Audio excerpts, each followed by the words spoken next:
Bien, una vez más.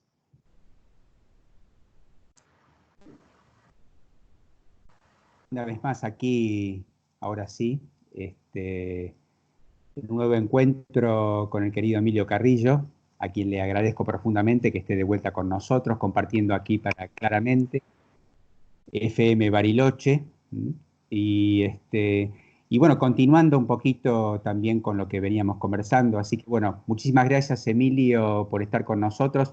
Emilio, por supuesto, ya ha sido reiteradamente presentado en otras oportunidades, pero quienes se reúnan a esta conversación por primera vez, Emilio es economista español, escritor, docente, conferencista y actualmente recluido, como gran parte de nosotros, en nuestros domicilios y compartiendo con nosotros en este momento estos sentires y estos pensares. Muchas gracias por estar con nosotros, Emilio.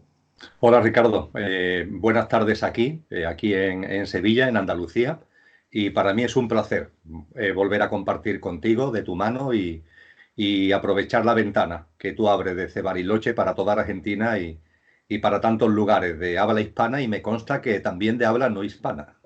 Ujú. Sí, sí, de todo un poco. De todo un Bueno, y poco. aquí estamos, aquí estamos. Eh, el 12 de marzo pasado, hace 3 semanas nada más, pareciera como que ha cambiado el mundo en estas 3 semanas.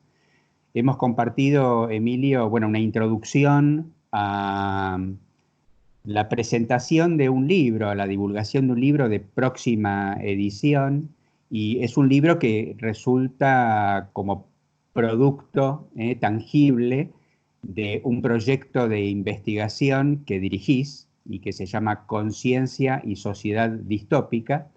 Este libro, bueno, lleva el mismo título. Entiendo que ahora, a propósito de lo que hemos compartido el 12 de marzo pasado, se ha decidido, bueno, por otra parte, yo también como partícipe de este proyecto de investigación y coautor de 2 capítulos de este libro, hemos decidido incluir un último capítulo. El libro estaba prácticamente ya publicándose en ese momento.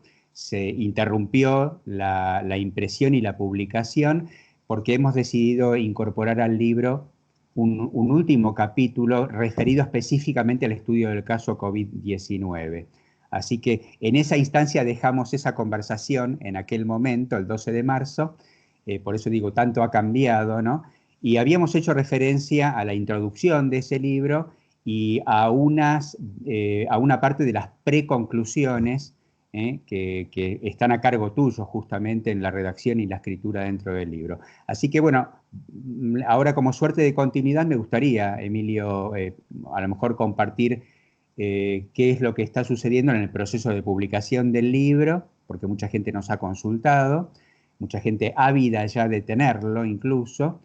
Y por otra parte, quizás hacia el final de este encuentro de hoy, compartir un poquito también acerca de este último capítulo que se incorpora a este libro y que refiere específicamente al estudio del caso COVID-19. Efectivamente, Ricardo, han sido pocos días desde nuestro último encuentro. Hoy estamos a día 6 de abril. Compartimos el 12 de marzo. Por tanto, han sido 3 semanas y pico, no llega ni a un mes. Y es espectacular la cantidad de circunstancias que en el mundo entero hemos vivido en tan pocas semanas y lo que nos augura estas pocas semanas que han transcurrido para el inmediato futuro. Es realmente espectacular. Y es cierto que cuando el libro que estamos compartiendo salga a la luz, que será en este mes de abril, a finales de este mes de abril, en cuanto que la actividad económica se abra y las imprentas puedan volver a imprimir, que es lo que hace que el libro en estos momentos esté en stand-by, no pueda salir a la luz, porque en España hasta el lunes 12 de abril, salvo sectores económicos esenciales, el resto de la actividad está totalmente paralizada y las imprentas no han sido consideradas como un servicio esencial, con lo cual no pueden abrir sus puertas y no pueden realizar su trabajo. Habrá que esperar, por tanto, a que las imprentas abran y que la editorial que se encarga de la edición del libro, Ediciones Adalid, pueda llevar a cabo su publicación. En cualquier caso, es cuestión de pocos días para que sea una realidad. Y cuando el libro salga a la luz, va a mantener, faltaría más, lo que es su título inicial, Consciencia y Sociedad Distópica, que es precisamente el título del proyecto de investigación, cuyas principales aportaciones, reflexiones y preconclusiones se recogen en el libro, pero como tú muy bien, como coautor del libro, lo sabes igual que yo, como tú muy bien has adelantado, el libro va a tener como subtítulo Coronavirus COVID-19, estudio del caso. Y claro, pueden parecer dos cosas. Por una parte, puede parecer que hay un cierto oportunismo en el introducir un capítulo último con relación al coronavirus, aprovechando todas estas circunstancias y como para incrementar el número de ejemplares que se puedan vender. Tú sabes muy bien que nuestro objetivo no ha sido ese, sino que obedece el introducir este estudio del caso del COVID al final del libro. Son 70 páginas, ni más ni menos, que de las más de 400 que el libro tiene. Eso no es con ningún objetivo, vamos a llamarle comercial o lucrativo, sino que todos los que estamos en este proyecto de investigación, pronto hará 2 años que lo pusimos en marcha, hemos visto con claridad que lo que está ocurriendo es una manifestación práctica absoluta de todo lo que veníamos describiendo en todo el libro. Es decir, cuando se introduce este capítulo, este estudio del caso sobre el COVID-19, es que lo que está ocurriendo con el COVID es una plasmación perfecta de todo lo que en los restos, en los demás capítulos del libro, cuando se habla de la distopía desde el punto de vista de la cultura y de la educación, de la tecnología, de la sociedad, de la política, de la economía, de la salud, de la espiritualidad. Pues bien, es que lo que está ocurriendo es una plasmación absoluta que sirve para comprobar que todas esas aportaciones y reflexiones no son abstractas teóricas, sino que son reales y que están teniendo lugar en el mundo presente a través del COVID-19. Y eso es lo primero que quiero comentar, que no hay ningún objetivo comercial, sino que es de pura rigurosidad el llevar esto al libro cuando lo que está ocurriendo es la plasmación de todo lo que el propio libro en el resto de capítulos ha venido desarrollando, como los lectores en su momento tendrán ocasión de comprobar. Y lo segundo que también es importante poner de manifiesto es que ni tú ni yo, ni ninguna de las 11 personas que constituimos el equipo de trabajo del proyecto somos adivinos. La realidad es que no somos adivinos. Pero no es menos cierto que cuando estábamos trabajando en estos casi 2 años que llevamos ya, desde el verano del año 2018, cuando estamos trabajando, analizando lo que ocurre en el mundo y dándonos cuenta que la distopía no es un futuro teórico, sino que es una realidad cierta, en la medida en que nos fuimos dando cuenta de esto, también empezamos a darnos cuenta que acontecimientos distópicos de gran envergadura podían ocurrir en cualquier momento.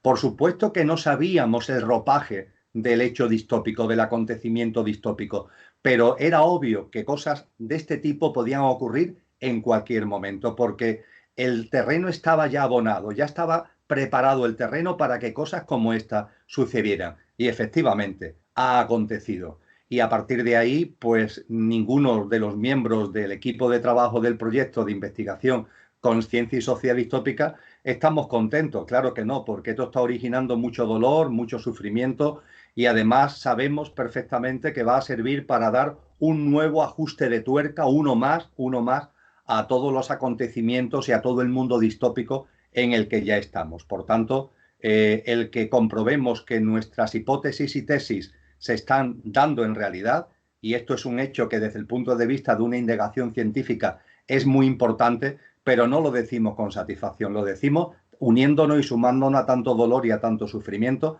pero también entendiendo que es importante aportar conciencia sobre lo que está ocurriendo, porque es la única forma, aportando conciencia, de que no nos arrastre el miedo, ese pánico que se está extendiendo como una gigantesca ola de más potencia que todavía que el virus por todo el planeta, y hace falta que seamos conscientes de que este acontecimiento distópico hay que enmarcarlo, como comentábamos el pasado 12 de marzo, en una cadena de hechos distópicos que se vienen acumulando ya desde hace algún tiempo, que en lo que tiene que ver con el siglo XXI, esa acumulación se ha lanzado de una forma extraordinaria, porque hemos vivido pandemias anteriores, como la de la gripe aviar, como la de la gripe porcina, hemos vivido acontecimientos tan tremendos como fue las Torres Gemelas o como fue la invasión de Irak, con todo lo que ello conllevó posteriormente por unas presuntas armas de destrucción masiva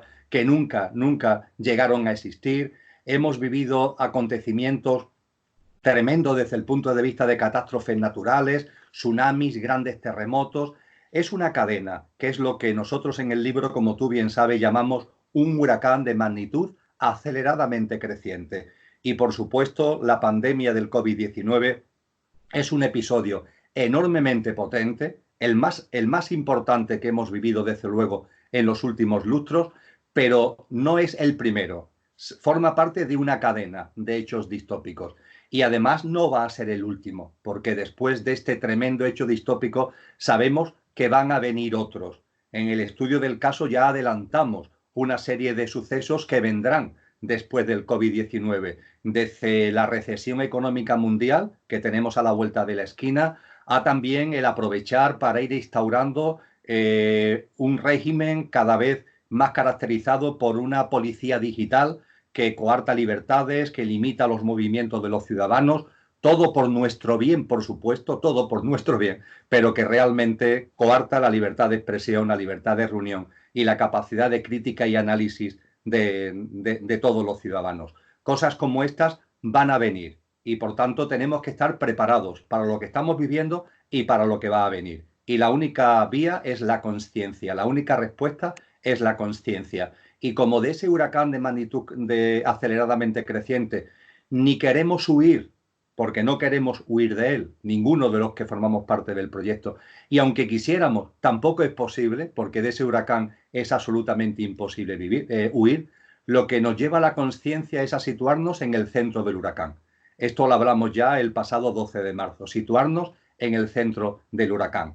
Ese centro del tifón, donde no hay viento, donde la temperatura es cálida y donde los cielos están despejados. Ese centro del huracán donde es posible que saquemos lo mejor de nosotros mismos, no lo peor, no el miedo, no el pánico, no el sálvese quien pueda, no lo egoico, no lo egocéntrico, que es lo que sucede cuando estamos ahí enredados en los vaivenes del huracán. Cuando nos situamos en el centro tenemos la enorme oportunidad de sacar desde la serenidad, desde la calma, desde la conciencia, sacar lo mejor de nosotros mismos y ponerlo al servicio de los demás. Y para ello saber lo que está aconteciendo, saber en profundidad lo que hay detrás, el tener claro la serie, el proceso de hechos en lo que estamos viviendo se inscribe.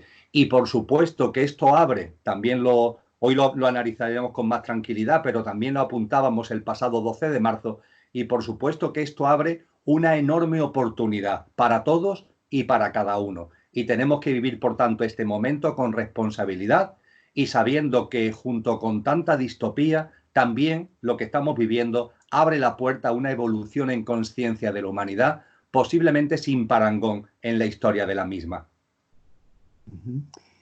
Curiosamente, en lo que compartiste recién, Emilio, y ahora antes de adentrarnos un poco más concretamente en el material del libro, en estos momentos que estamos viviendo esta experiencia y ante la posibilidad de que parte de las consecuencias de esta experiencia pandémica se vincule con un nuevo orden mundial, con cambios realmente importantes, y aclaro que esto no tiene que ver, como tantas veces lo hemos compartido, con inculcar miedo, ni mucho menos, sino simplemente poder observar fenomenológicamente lo que está sucediendo, y estar atentos y estar presentes. Curiosamente decía, estamos presentando un libro, o estamos compartiendo algo de lo que va a ser prontamente la publicación de este libro, y vuelvo a observar en este momento la necesidad de seguir recurriendo a metodologías analógicas,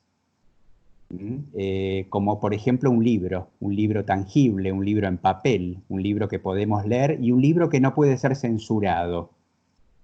Digo esto porque estamos también dentro de este contexto observando incluso cómo desde esta vigilancia, que ya empieza a haber algunas manifestaciones también, de un nuevo orden, de un sistema que está intentando, pareciera, poner freno a lo que la conciencia intenta plantear como antiviral, como una conciencia antiviral, ¿no? Que intenta este encuentro, que intenta compartir, que encuentra en lo digital, digamos, la posibilidad, en la tecnología, la posibilidad de reconectarnos, de no perder la posibilidad y la oportunidad de seguir compartiendo cómo estamos, cómo nos sentimos.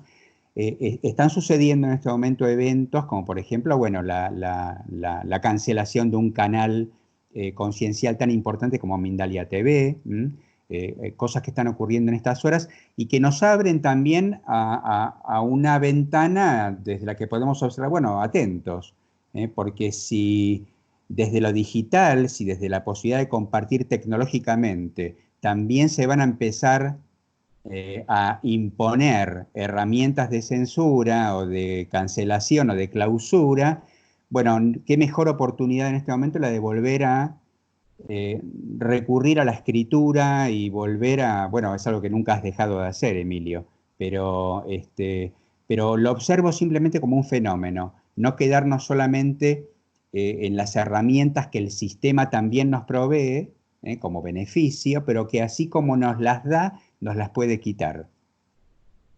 Efectivamente. Estás compartiendo un hecho, Ricardo, que se está produciendo en estos mismos momentos. Esa ola creciente de inquisición digital. Eh, porque hay que denominarlo así. Es una inquisición digital.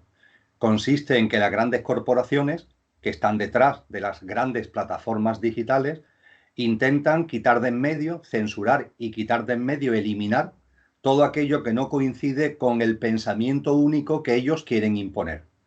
Y esto lo están empezando a hacer ya sin disfraces, sin tapujos. Antes, más o menos, buscaban alguna excusa, que si se estaba divulgando algo que tenía que ver con la pseudociencia, que si se estaban dando consejos médicos por personas que no tenían la adecuada preparación o titulación, etcétera, etcétera. Pero ahora se ha abierto una nueva fase. Y en esa nueva fase no hay ni avisos, ni hay ni siquiera excusas, sino que simplemente se produce la censura y la eliminación. Ha dado la vuelta al mundo, desde luego al mundo de habla castellana ha dado la vuelta lo que ha pasado con el canal de Mindalia Televisión, con el canal en YouTube de Mindalia Televisión, donde YouTube, sin previo aviso, ha eliminado todo el canal, lo cual supone eliminar un canal que tenía más de 20.000 vídeos, entre ellos, por cierto, más de 100 vídeos míos, han eliminado más de 20.000 vídeos, a un canal que tenía más de 1 millón de suscriptores. Lo han hecho sin ningún tipo de previo aviso y además quedándose con el material, es decir, haciendo un secuestro de lo que son esos 20.000 vídeos. Obviamente los responsables de Mindalia, mis buenos amigos Alfredo y Eva, a los que desde aquí le envío un cariñoso abrazo, ya lo he hecho en los días pasados y me he puesto absolutamente a su disposición para lo que ellos vean pertinente. Ellos están ahora moviendo todos los mecanismos legales a su alcance, pero es enormemente complicado, porque claro, estamos hablando de corporaciones multinacionales, donde la razón social en algunos casos no se sabe muy bien ni dónde está, no se sabe qué tipo de tribunal exactamente hay que acudir. Y después, una vez que se acudan a los tribunales, todos sabemos que los procesos judiciales son larguísimos y lo cierto es que Mindalia Televisión ya no está, ya no está. Ciertamente Alfredo y Eva han abierto un nuevo canal de Mindalia, que es Mindalia Plus, pero claro, en ese canal de Mindalia, por ejemplo, si alguien accede a mi blog, los cientos de vídeos que yo tengo están con sus enlaces a YouTube, proporcionados en su momento por Mindalia. Ahora, si se entra a esos enlaces no existen, simplemente no existen, han dejado de existir. Ahora a nuestros amigos de Mindalia intentan volcarlo en una nueva plataforma, pero claro, eso provoca 1000 problemas, entre ellos precisamente el hecho de que el 1 millón y pico de suscriptores estaban suscritos a ese canal y recibían la información a través de ese canal. Ahora hay que empezar de nuevo. Pero es que no solamente ha ocurrido con Mindalia, Ricardo, no solamente ha ocurrido con Mindalia. Facebook ha hecho también una barrida de eliminación. Por ejemplo, el texto que yo escribí y que una parte del mismo se recoge precisamente en el libro que estamos comentando, el texto que yo escribí sobre el COVID-19, que tiene como título El por qué y para qué del COVID-19, Facebook lo ha eliminado, lo ha borrado de toda la red. Pero es que además YouTube o Facebook están borrando otros muchos canales. Tengo una buena amiga, Crista, a la que le han eliminado su canal con 3.500 vídeos. Y es algo que está sucediendo, y yo diría que está sucediendo en un marco muy curioso, porque hay muchas personas que ante lo que está aconteciendo no quieren verlo, no quieren verlo. Le puede llegar la información, se lo puede comentar un amigo o una amiga, un familiar, puede llegarle a través de alguna red este tipo de acontecimientos y como si no lo computaran, no quieren ver. Y evidentemente, como siempre se ha dicho, no hay peor ciego que el que no quiere ver. Hay otras personas que cuando tienen conocimiento de esto, su reacción es que lo ven, pero lo ven positivo, Ricardo, lo ven positivo. Es decir, ven positivo las medidas de policía digital. ¿Por qué? Porque tienen miedo. Y ese miedo lo lleva a pretender una seguridad inconscientemente. Quieren seguridad. Curiosamente, le van a pedir que seguridad a aquellos mismos que provocan el miedo. Es el famoso juego del bombero, que ahora es el pirómano, que ahora se mete a bombero. Y como el pirómano ha originado un enorme incendio, hay mucha gente que tiene miedo. Y a ese pirómano le piden ahora que se vista de bombero para apagar el incendio. Y ese pirómano se pone el gorro de bombero y se ofrece generosamente para ello, altruistamente para ello. Pero claro, con gato encerrado, porque las medidas de pretendida seguridad son de verdad medidas represivas, de encarcelamiento, de limitación de movimientos, y no para una circunstancia coyuntural, sino para mantenerlas en el tiempo, porque saben que una vez que las normas represivas se establecen, la memoria es frágil, y parece que eso siempre ha sido así, pero no siempre ha sido así. Es a partir del momento en el que esas normas se establecen. A partir de ahí, ya todo se ha puesto en marcha. Y por fin hay un tercer grupo de personas que todavía somos una minoría, yo espero que seamos cuanto más mejor y lo antes posible, que nos damos cuenta de lo que está sucediendo, de la enorme envergadura de lo que está aconteciendo, que entre otras muchas cosas toda esta pandemia está trayendo consigo y va a traer un incremento del régimen policial digital. E intentamos explicarlo como estamos haciendo tú y yo en este encuentro, pero a veces se me viene a la cabeza esa, creo que famosa, muy reconocida frase de Bertolt Brecht, en el que él decía: ¿qué tiempos serán aquellos en los que haya que defender y explicar lo obvio? ¿Qué tiempos serán aquellos, qué duros serán en los que hayan que defender y explicar lo obvio? Y ahora nos encontramos, Ricardo, teniendo que defender y explicar lo obvio, y con una censura y una inquisición creciente que hace que esa defensa y esa explicación, aunque sea de algo obvio que se está negando, se está ocultando, cada vez sea más complicado. Pero en cualquier caso, lo que sí es cierto es que las tecnologías abren enormes campos y yo estoy convencido que nuestra creatividad y nuestra conciencia encontrará, como hace el agua, que por muchos tabiques que se le pongan siempre encuentra el modo de filtrarse, nosotros encontraremos el modo de filtrarnos y de seguir compartiendo entre nosotros y de seguir llegando al mayor número de personas conscientes y que quieran ver la realidad de lo que está aconteciendo. Así es, de ahí, bueno, la importancia también de observar que cuando estos eventos suceden y se están manifestando, al menos de esta forma, la censura, la clausura, la interrupción, bueno, está también en nosotros redoblar nuestras acciones conscientes. Recién mencionabas a Bertolt Brecht y recordaba también a ese poema de él, ¿no es cierto?, en el que él menciona, primero se llevaron a este, pero como yo no tenía nada que ver con este, entonces no me importó, y después se llevaron a este, y como yo tampoco tenía nada que ver con este, tampoco me importó, y finalmente termina diciendo, bueno, ahora vienen por mí, pero ya es demasiado tarde. Entonces, creo que nos llama a la reflexión esto, ¿no? El estar presentes y redoblar nuestras acciones. En este caso sería muy simple, redoblar nuestras acciones es poder seguir compartiendo, seguir divulgando, seguir atomizando, como decís vos, lo que estaba concentrado, por ejemplo, en un canal tan importante, conciencial como Mindalia. Bueno, a lo mejor ahora hay que lograr que se pueda atomizar esa información y recuperarla de alguna manera y que los mensajes puedan seguir llegando a cada rincón y a quien le tenga que llegar.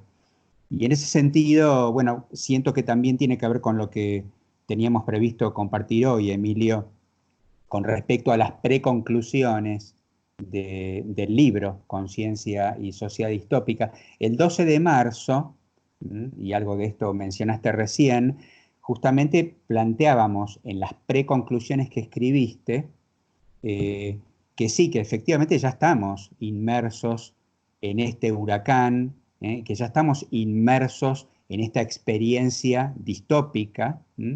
Ya no es algo que estábamos imaginando, ya no es algo propio de la ciencia ficción, sino que ya es una realidad y la estamos viviendo concretamente. También hablamos en aquel momento, Emilio, de un proceso de decantación que está sucediendo. Hablamos de ese proceso de tensión y de decantación en nuestra humanidad, en esta generación humana, en la que se está manifestando esta polaridad también de la que hablabas recién. Esta polaridad entre los que ven, los que no ven, los que quieren ver, los que no quieren ver, los que están pudiendo entregar la mejor versión de sí mismo y aquellos a los que no les interesa entregar la mejor versión de sí mismo, sino que por el contrario, se aíslan o se mantienen en ese lugar egoísta, sumamente distópico. Y avanzando hoy un poquito más en estas preconclusiones que planteaste, en un momento planteas que la evolución de la conciencia, la evolución en conciencia, mejor dicho, la evolución en conciencia de la humanidad, se inscribe en un devenir cíclico que es imparable. De ahí que, bueno, recuerdo, y acá como paréntesis, simplemente para escucharte, que en algunas circunstancias yo, digamos, desde mi perspectiva como psicoterapeuta, hago a veces referencia al doctor en psicología Carl Rogers, que hablaba de la tendencia actualizante como hipótesis central de su enfoque psicológico, la tendencia a la actualización de todos los seres vivos, no solamente de los humanos, la tendencia de la actualización de todos los seres vivos. Es esa fuerza inherente a todo ser vivo que hace que constantemente tendamos y de manera absolutamente imparable a actualizarnos momento a momento. Y en este punto de tu preconclusión, haces referencia a diferentes aspectos de esta evolución en conciencia que es imparable, como por ejemplo lo que se va manifestando como fuerzas destructivas o como fuerzas constructivas, cómo aplica en la humanidad este devenir, este ciclo que es imparable, cómo es este impulso evolutivo que también es imparable. Me gustaría, en tus palabras, Emilio, poder escuchar un poquito más lo que has compartido en este libro de próxima publicación. Encantado, Ricardo. Vamos a ello. Para entrar en materia, al hilo de lo que tú planteas. En primer lugar, hay personas, te habrá pasado a ti también, que comparten con nosotros. Pero vamos a ver, lo importante será hablar de la utopía, no de la distopía. Con la distopía, hablando de la distopía, vamos a estar como aportando energía negativa a lo que está ocurriendo. Y lo que deberíamos hacer de corazón es centrarnos en la utopía y no enfocar la distopía. Bien, los que estamos en este equipo de trabajo del proyecto de conciencia y sociedad distópica, sabemos que eso no es así. Sabemos que cuando analizamos la distopía, eso lo hacemos con un doble objetivo.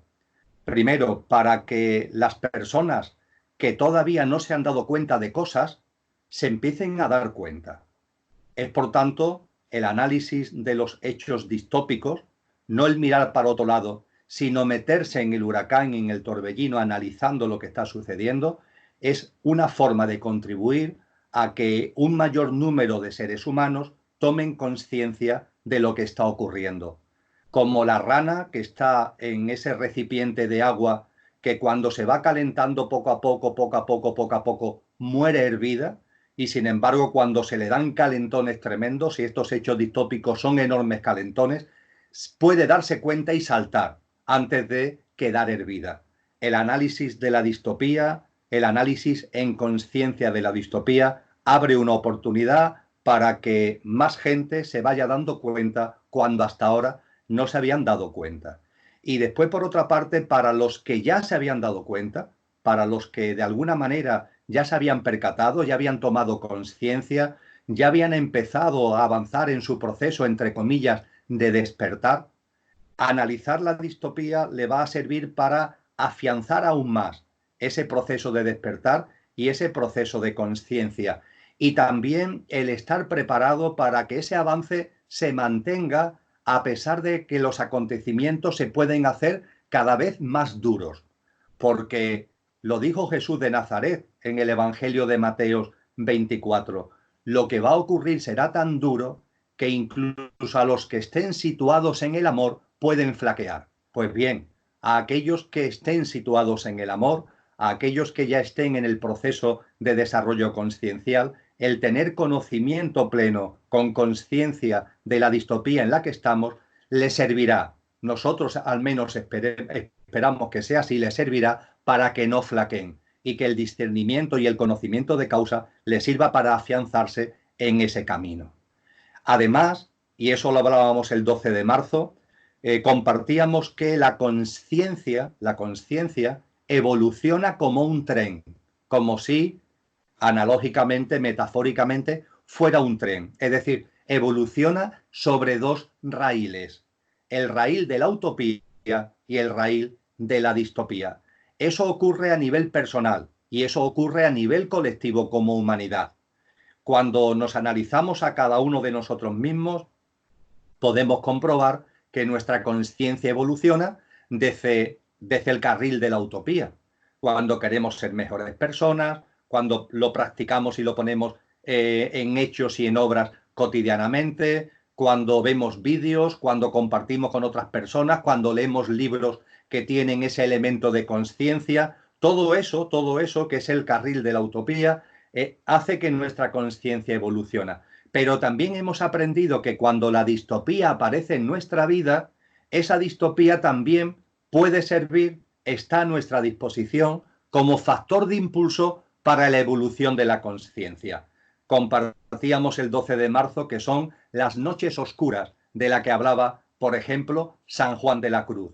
Y cuando a tu vida llega un hecho distópico, una enfermedad, el fallecimiento de un ser querido, una ruptura traumática de pareja, un problemón económico, etc., eso produce una remoción que puede servir para que salgas de la alienación, del entretenimiento lelo, de la distracción tonta y que empieces a darte cuenta de cosas que hasta ese momento no te habías dado cuenta. Hemos comprobado en la vida de cada uno que la utopía y la distopía, ambas sirven para la evolución de la conciencia. Pues bien, lo mismo ocurre exactamente en la humanidad, exactamente igual. La evolución de la conciencia de la humanidad es un tren, ese tren es imparable y evoluciona, va sobre dos raíles. El raíl de la utopía, tantas cosas maravillosas que hay en este planeta, tantos actos de amor continuos que se dan, la solidaridad, la cooperación, el altruismo, que va de la compasión, la atención a otras formas de vida y al medio ambiente y a la madre tierra, etcétera, etcétera, que está en el corazón y en el quehacer de tantos humanos, eso sin duda ninguna ayuda a la evolución en conciencia de la humanidad, pero también los acontecimientos distópicos ayudan a esa evolución porque sirven para que más gente, como esa ranita a la que antes hacíamos referencia, salte, más gente se dé cuenta, más gente tome conciencia y más gente adquiera un compromiso consigo mismo de no vivir como hasta ahora hemos venido viviendo desde el egoísmo, desde el egocentrismo, desde todos esos tics y esos hábitos absolutamente inhumanos y absolutamente desnaturalizados, y empecemos a vivir de una forma distinta.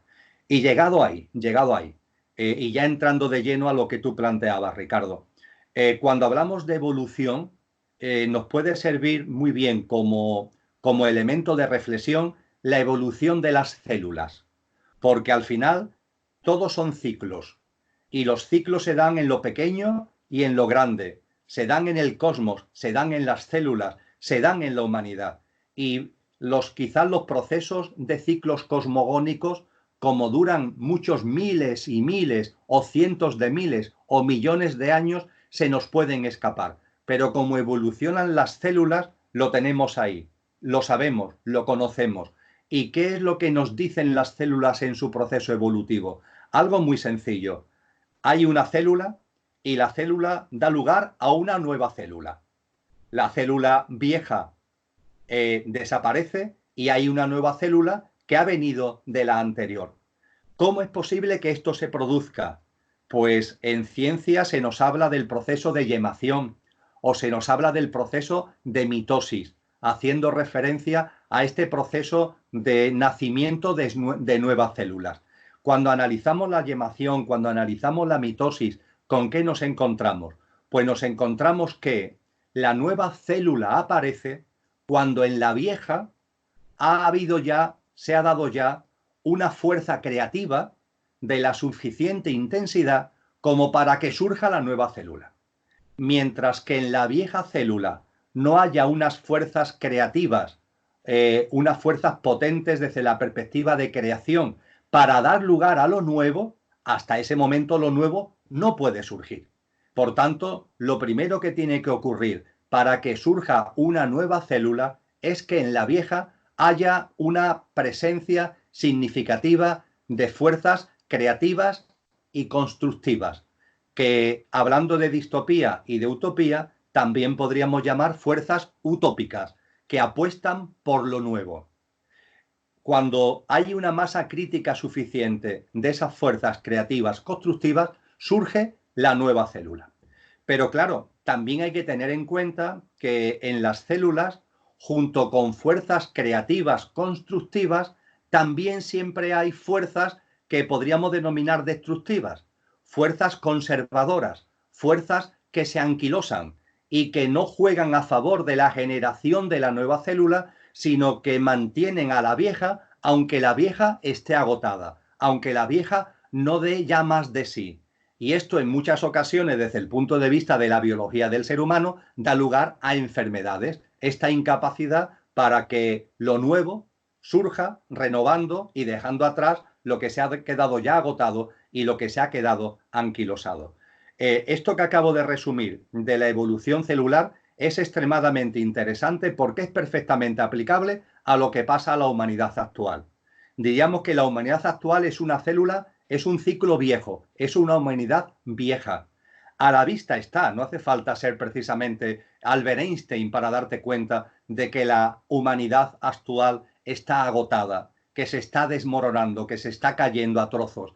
No tenemos ni idea del tiempo que va a durar, pero que está agotada, que no da más de sí, que lo que está llevando por todos sitios es dolor y sufrimiento, es absolutamente evidente. Y si teníamos duda hace unas semanas, ahora ya creo que no tenemos ninguna duda. Pues bien, eso es una manifestación de que la célula humanidad, la vieja, está agotada. Y a partir de ahí, para que surja la nueva humanidad, ¿de qué se trata? Pues de conseguir que en la humanidad actual en la que estamos haya un número suficiente de seres humanos que en conciencia, dando lo mejor de nosotros mismos y con discernimiento, nos configuremos en esas fuerzas constructivas, creativas, que demos lugar a lo nuevo, pero siendo consciente a la vez de que en paralelo hay unas fuerzas de anquilosamiento, unas fuerzas conservadoras, unas fuerzas destructivas que van a estar impulsando el proceso en el sentido contrario, no de la creación de lo nuevo, sino del aferramiento a lo viejo, aunque lo viejo se esté cayendo a trozos. Esto describe muy bien lo que es la humanidad actual. Hay muchos seres humanos modestamente, tú y yo creo que estamos entre ellos, que hacemos lo posible para aportar nuestro grano de arena a esas fuerzas creativas, constructivas.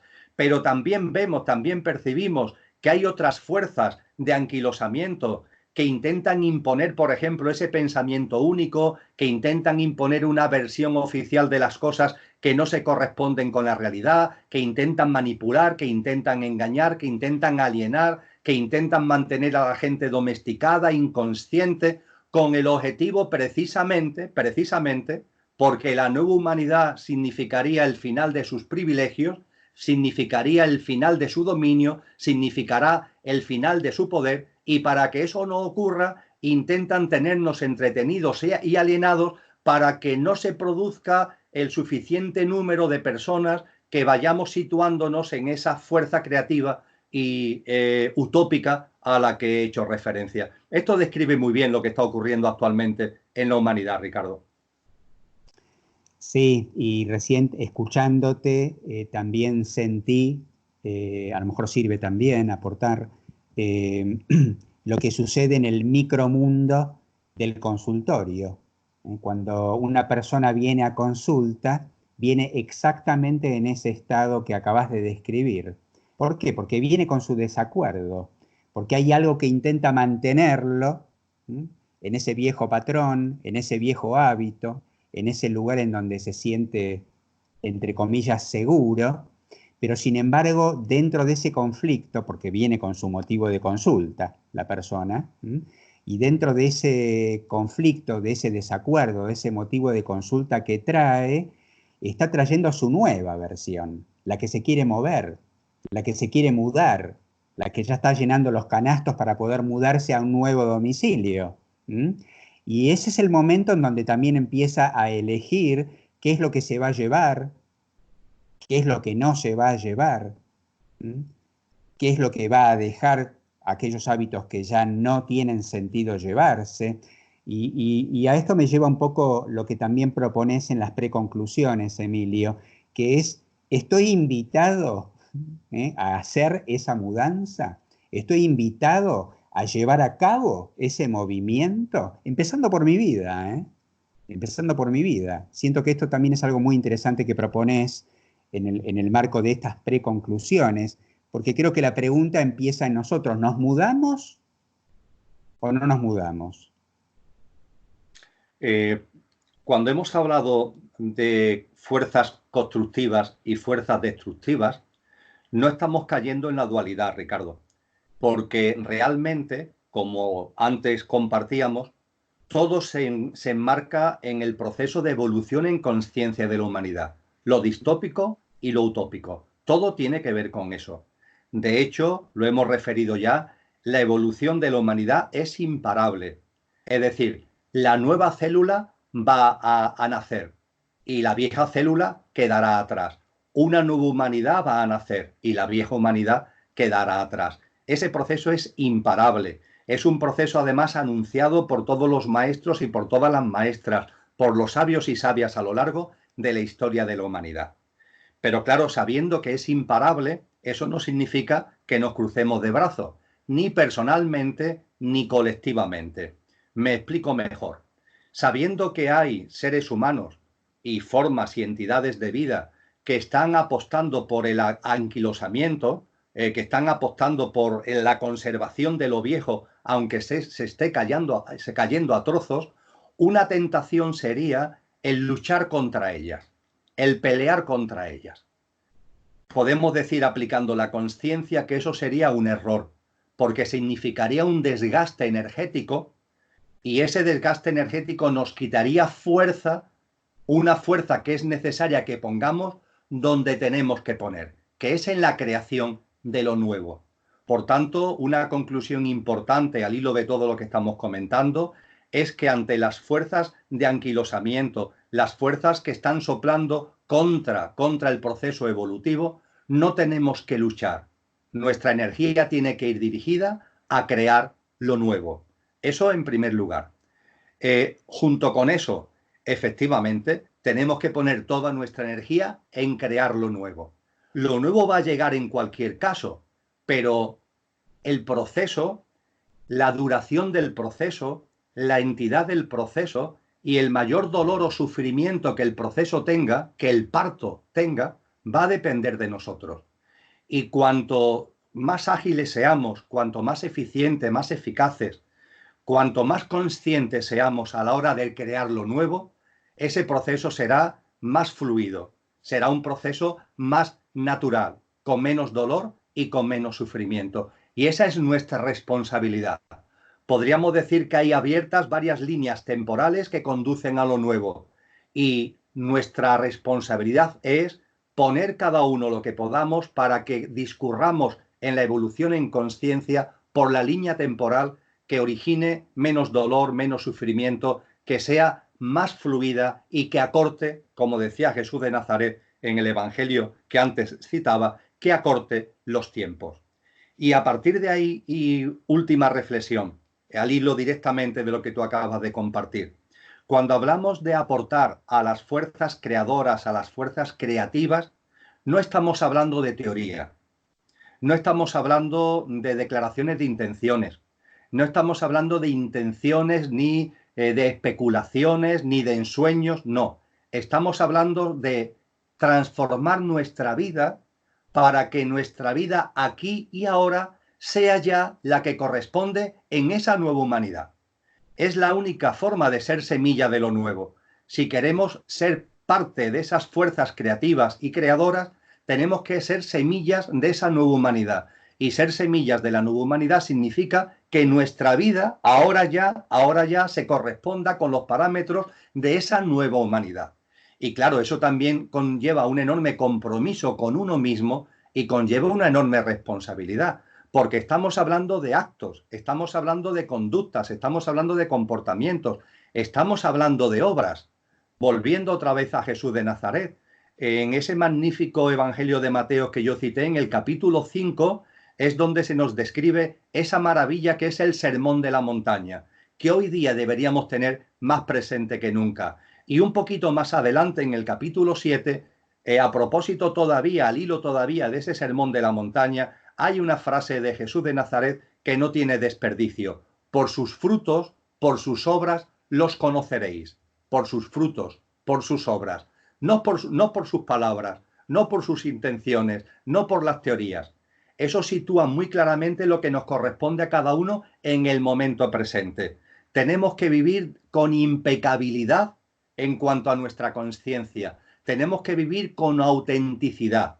Tienen que desaparecer de nuestra vida los tics egoicos y egocéntricos, y nuestra vida tiene que llenarse de compasión, tiene que llenarse de altruismo, de generosidad, de discernimiento. Tenemos que convertirnos realmente en humanos, volviendo a retomar el contacto y la conexión con la naturaleza, etcétera, etcétera. Se tratan de cosas concretas, específicas, que no dan lugar a especulaciones teóricas. Por sus obras los conoceréis y por sus obras conoceremos a los que están aportando su semilla a esa nueva humanidad.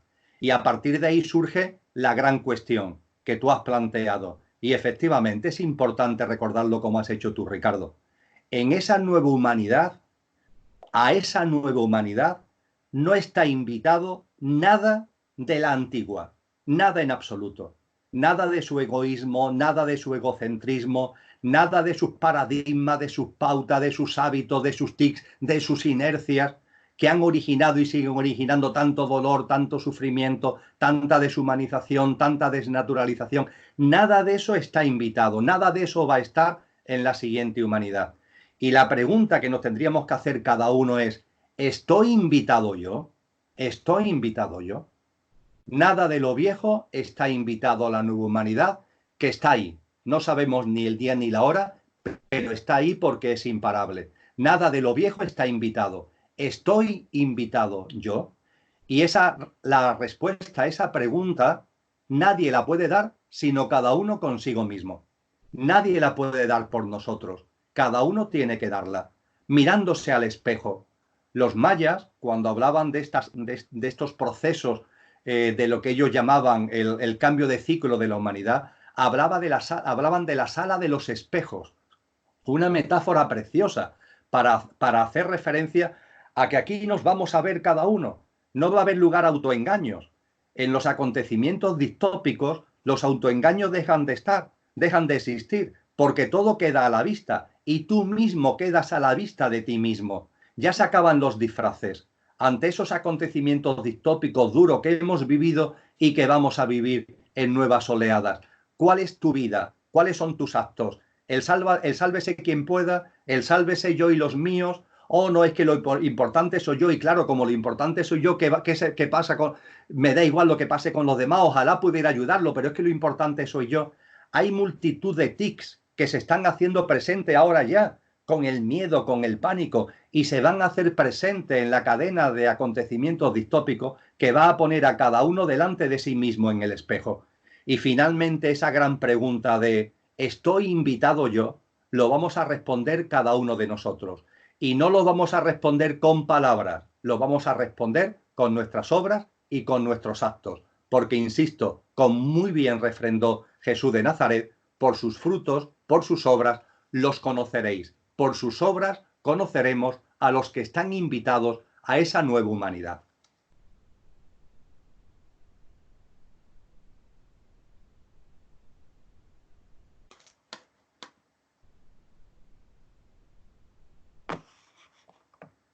A ver,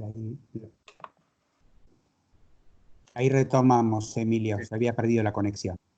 Sí. ¿Dónde se ha perdido? ¿En qué momento, Ricardo? En el momento en el que estabas reafirmando justamente que lo vamos a responder con nuestros actos, lo vamos a responder con nuestras acciones, si estamos invitados o no. Depende de cada uno de nosotros. Efectivamente, insisto, estaba terminando refrendando una vez más la frase de Jesús de Nazaret, ¿no? Por sus actos, por sus obras los conoceréis, y por sus obras conoceremos los que se han autoinvitado a la nueva humanidad y los que no se han autoinvitado a la nueva humanidad, por sus obras, no por la teoría, no por las palabras, sino por la vida en cada instante, por los actos y las acciones en cada instante de nuestro día a día. He hablado, y lo refrendo una vez más, la importancia de la impecabilidad y de la autenticidad. Sí, y es algo que está también muy claramente escrito y descrito por vos en el libro, Emilio, en estas preconclusiones, cuando el hacer, la acción, refiere específicamente a una acción, a pequeños gestos, ¿no es cierto? A los gestos que tienen que ver con sacarnos nuestras armaduras, dejar atrás esos viejos patrones que no están invitados y que la acción tenga un sentido, ¿eh? Y el sentido que vos mismo recién acabas de explicar tan claramente, que es el sentido que nos da nuestra mirada comprensiva, compasiva, empática, el sentido que surge de nuestro sentir, más que del discurso, más que de nuestro pensar. Esto me da pie también para proponerte ya hacia el final de este segundo encuentro nuestro, en este marco, Emilio, el último capítulo que acabamos de terminar de escribir refiere, como decíamos al principio, al estudio de este caso, y como de acciones se trata, lo que estamos observando es que el estudio de este caso, del coronavirus, del COVID-19, nos está ya mostrando evidencias de que hay algo que está sucediendo y que es un momento bisagra, como también lo planteaste al principio de este encuentro. Un momento bisagra que nos plantea como desafío y también como oportunidad, que hay algo que va a venir, no estamos haciendo una práctica adivinatoria, simplemente lo estamos observando, hay algo que va a venir, hay algo que está sucediendo y que sucede como ese momento bisagra, y en el último capítulo hacemos referencia a dos conceptos, uno que es el evento del cisne negro, que técnicamente tiene una explicación, por eso hacemos referencia a este evento del COVID-19 como un cisne negro, y también al otro aspecto que es también lo que se nos abre por delante como desafío, y es lo que conlleva un cisne negro, que es el efecto mariposa, las consecuencias y el devenir de estas experiencias tan fuertes como esta que estamos viviendo. Me gustaría escucharte un poquito también, Emilio, para compartir acerca de estos conceptos. Y bueno, también vinculándolo con lo que acababas de plantear, bueno, cómo nos comportamos, cuál es nuestra conducta ante un evento cisne negro, y cuál es nuestra conducta, cuáles son nuestros gestos posibles, a qué podemos atender de nosotros mismos y del otro, ante un evento que también conlleva este efecto mariposa. Muy bien, Ricardo, vamos a compartir con brevedad acerca de estos dos elementos que tú has comentado. El estudio del caso que hemos elaborado entre todos nosotros, lo comentaba hace un rato, es un estudio del caso sobre el COVID-19 extenso, es muy extenso. En el libro tiene unas 70 páginas.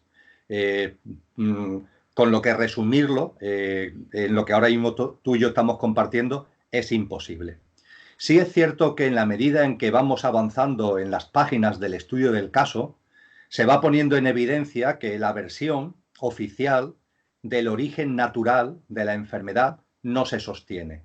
Y explicamos el por qué no se sostiene y nos decantamos por una interpretación de un origen artificial, no natural, sino artificial de este virus, con todo lo que ello conlleva. No voy a entrar en ello ahora. Pero antes de entrar en esto, en el estudio del caso, al principio, antes de entrar en esto, y dando igual que el origen fuera natural o artificial, porque da igual, lo que intentamos es poner de manifiesto y es que la sociedad global en la que estamos, el mundo global en el que estamos, el sistema socioeconómico en el que estamos, es un sistema que está ya cogido por alfileres. Tiene que ver con ese agotamiento al que antes hacíamos referencia de la nueva humanidad. Está cogido por alfileres.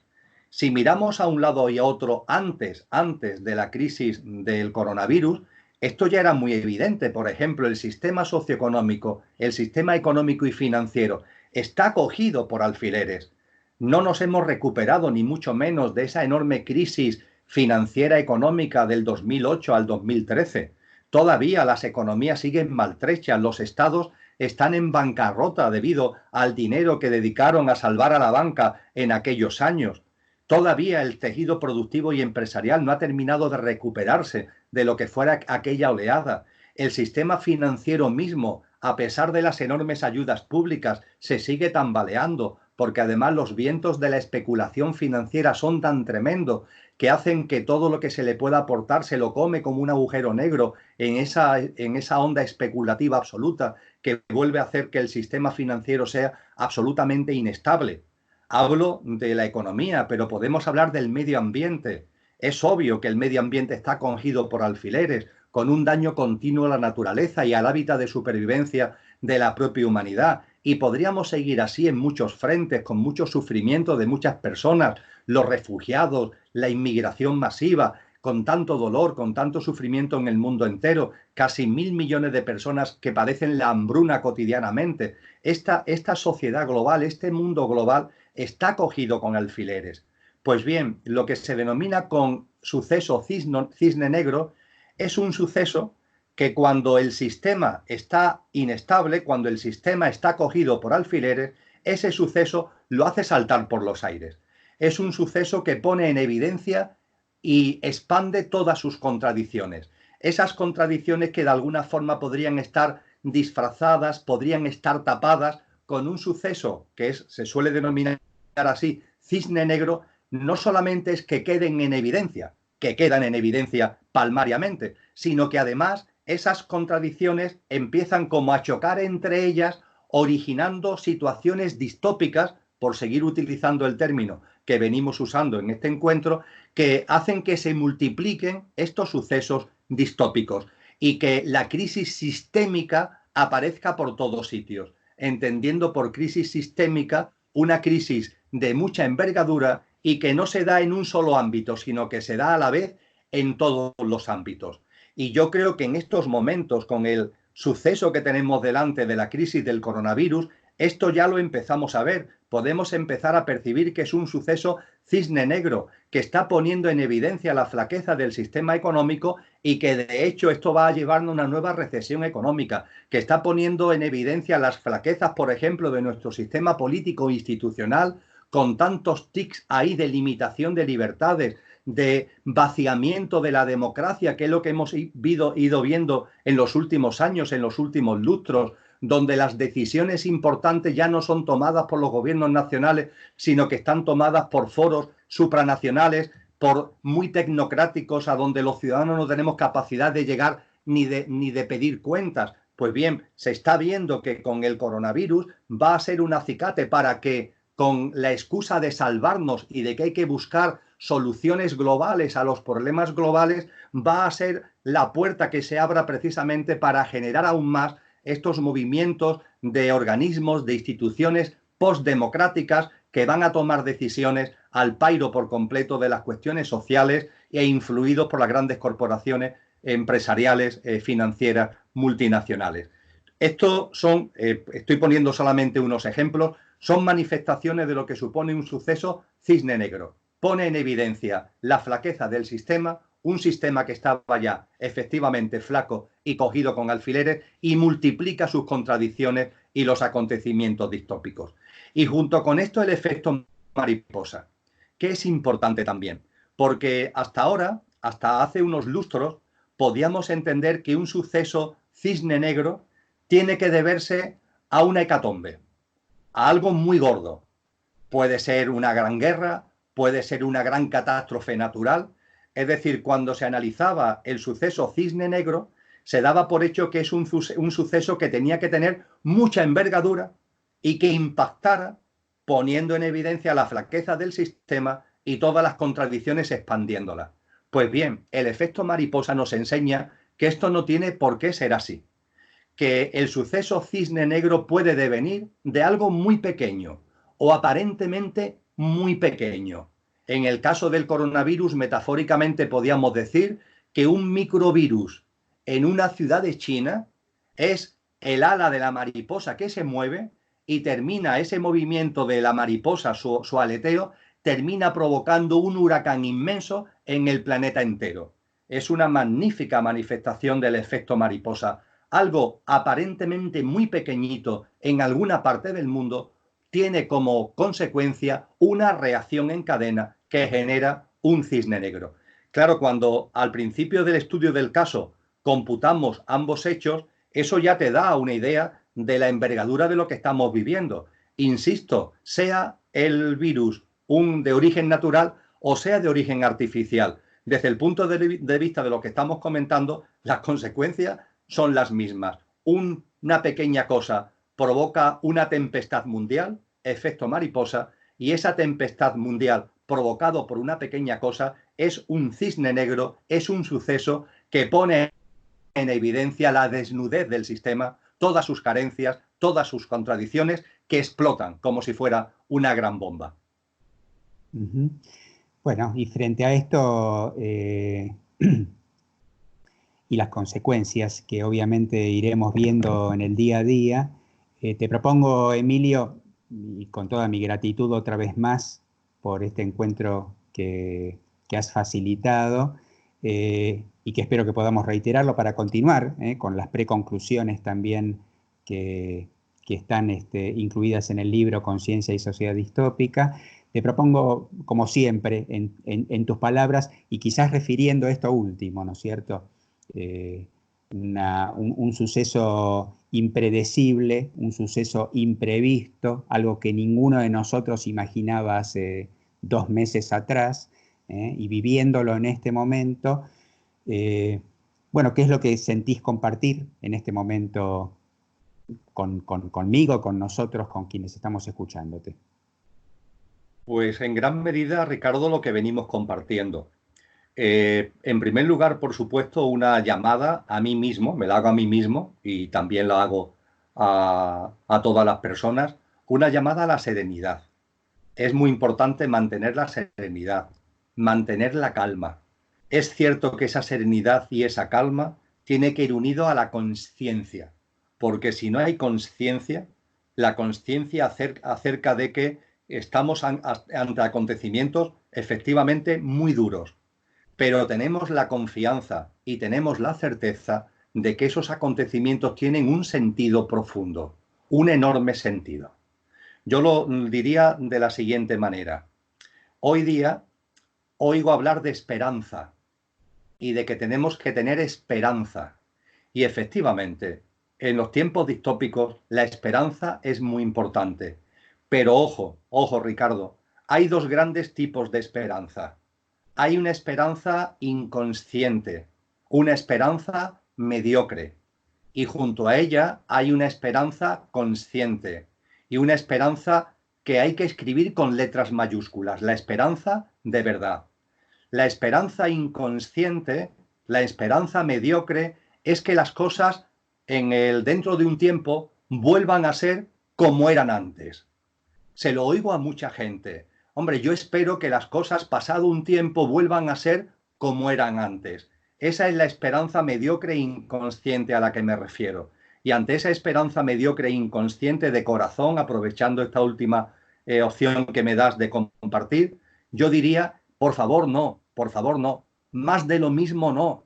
Otra vez volver a lo mismo, que las cosas otra vez sean iguales, de verdad, a una vida de cada uno y a una vida como colectivo humano basada en el egoísmo, en el egocentrismo, en la deshumanización, en una humanidad sufriente, en la desnaturalización, en la alienación. Por favor, no, más de lo mismo no, que esa no sea nuestra esperanza, una esperanza mediocre que lo único que aspira es a seguir sobreviviendo, un mero acto de supervivencia. Esa esperanza no es la que está en mi corazón, seguro, Ricardo, porque te conozco, no es la que está en tu corazón, no es la que está en el corazón de muchas personas que vean este vídeo. En nuestro corazón hay una esperanza consciente, una esperanza con mayúscula, y es una esperanza que no es una quimera, es una esperanza fundada por todo lo que en el proyecto de conciencia y sociedad distópica estamos viendo y nos han dicho tantos sabios y tantos maestros hace ya mucho tiempo, de que todo tiene un sentido profundo y de que esta distopía en la que estamos tiene un sentido profundo como semilla, como germen, como elemento de provocación, como factor de impulso de la nueva humanidad. Y esa tiene que ser nuestra esperanza, que esto sirva, porque es que sirve realmente para generar una nueva humanidad. Y a partir de ahí convertirnos en elementos activos y conscientes a favor de esa nueva humanidad, con nuestra vida, con nuestros actos, con nuestra conducta, con nuestros comportamientos, en definitiva, con nuestras obras. Y esto lo vamos a hacer situándonos, como hemos compartido esta tarde y también lo hicimos en marzo, situándonos en el centro del huracán, no huyendo, sino situándonos en el centro del huracán. Y desde ahí, sacando lo mejor de nosotros mismos en nuestros actos y en nuestras obras y tendiendo la mano a los demás y poniéndolo al servicio de los demás. Si lo analizamos con serenidad y con conciencia, es algo espectacularmente bello, Ricardo. Nuestras almas, la tuya, la mía, los 8.000 millones de almas casi que hay encarnado actualmente en seres humanos, llevamos mucho tiempo encarnando, vida tras vida, vida tras vida. Llevamos muchísimo tiempo, muchísimos siglos, muchísimos milenios, encarnando y encarnando y encarnando para estos momentos precisamente. Ya han llegado, ya han llegado. Ya ha llegado el momento de la transición, ya ha llegado el momento de la creación de una nueva humanidad en la que cuando estemos en ella realmente vivamos desde lo que somos, no desde nuestro pequeño yo, no desde nuestro yo físico, mental, emocional, perecedero, efímero, la personalidad a ello asociada, egoico, egocéntrico, no, que vivamos desde lo que realmente somos, desde nuestra esencia, desde nuestra conciencia, desde nuestra dimensión álmica y espiritual, desde nuestra divinidad, y que esa sea la directriz y esa sea la plasmación y esa sea la realidad de esa nueva humanidad. Ha llegado el momento, este es el momento. Y dentro de toda la distopía nos deberíamos emocionar de alegría porque este es el momento, con compasión hacia los que sufren, ayudando todos los que podemos a los que sufren y a los que no terminan de ver la hermosa realidad en la que estamos desde el centro del huracán. Este es nuestro compromiso porque este es el momento. Gracias, Emilio. Celebro por eso entonces, aunque parezca paradójico, pero celebro esto que estás planteando. Te mando un abrazo muy fuerte, nos quedamos un minutito y nos despedimos de quienes hayan estado compartiendo con nosotros a través de FM Bariloche y de Claramente, este ciclo que intenta compartir y divulgar acerca de lo que nos está sucediendo en este presente. Abrazo muy fuerte. Gracias, Emilio. Muchas gracias.